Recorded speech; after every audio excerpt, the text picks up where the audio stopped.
Hey guys, what's up? In this video, I'm going to show you how to screen record on Samsung Galaxy A06 device. So first of all guys, as you know that we don't have any default option of screen recording. So we're going to do install a third-party application. So just go to Play Store here and here search for a screen recorder. So by the way, this one is the application, screen recorder X recorder. So install this application. After it guys, just click to open. Click to enable floating window. Allow the permission guys for the application and then go back. Now allow all the access. Okay, so that is it now. Now if you want to record anything, so just click here and then start recording. First time you have to give the permissions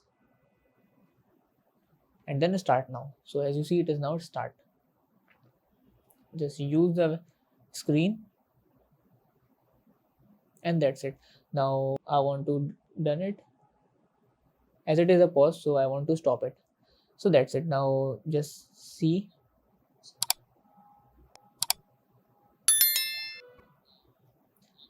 So that's how guys we can record a screen in Galaxy A06 device. That's it about the video. If this video helped you guys, kindly like the video and follow us for more tips and tricks. See you guys in next video. Take care.